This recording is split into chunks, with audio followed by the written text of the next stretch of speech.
Mahal mo ba ako? Ito ang inyong mensaherong gutom. At noong unang panahon, maniwala ka sa hindi, nagkaroon naman ako ng mga jowa. Oo, mga. Hindi naman sabay-sabay. At naalala ko noon, may isa akong ex na kapag tinext ko ng I love you, as in I love you.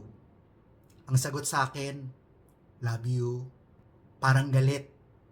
Oo, isang salita lang. Pinagdugtong ang love at you at nawala ang I. At noong mga panahong yun, inis na inis ako. Insecure ang lolo mo.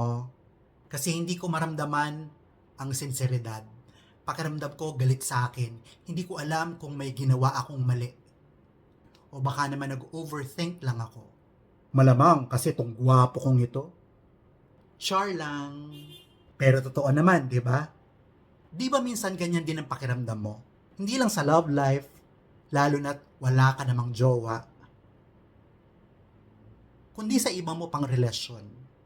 May mga pagkakataon na sa buhay mo na feeling mo may ginawa kang mali, kaya galit sa'yo ang isang tao o kahit ang Diyos na pumalpak ka at minsan pumalpak ka naman talaga. Yung parang hindi mo yata nasuklian yung pagmamahal nila. Alam mo yun?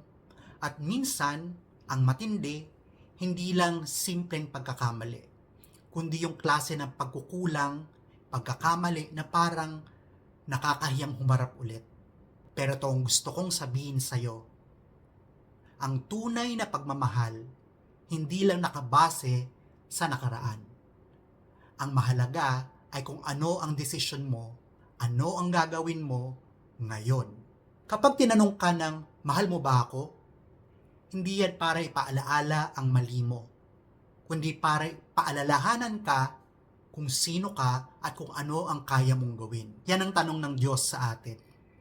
Yan ang tanong ng mga taong tunay na nagmamahal sa atin. Ang tanong ng pagmamahal, kasabay ng paanyayang, kung mahal mo ako, ipakita mo sa gawa.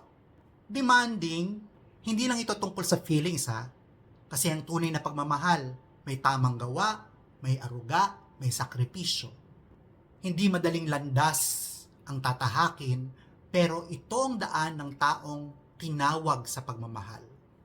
Kapag pinili mong magmahal, ibig sabihin pinili mong magsakripisyo, pinili mong manindigan, pinili mong sumunod. Ang galing ano po, kahit ilang beses kang magkamali, ang tunay na nagmamahal, tatanungin ka pa rin muli, mahal mo ba ako? At kung ang sagot mo ay oo, hindi ka lang basta pinatatawan. Binibigyan ka ng panibagong misyon. Kaya huwag kang matakot mahalin ng totoo. Huwag kang matakot bumangon at muling magsilbi. Tandaan, laging may nagtatanong sa'yo, mahal mo ba ako? At kung oo ang sagot mo, alam mo na ang susunod na hakbang. Magandang umaga at manatili kang gutom.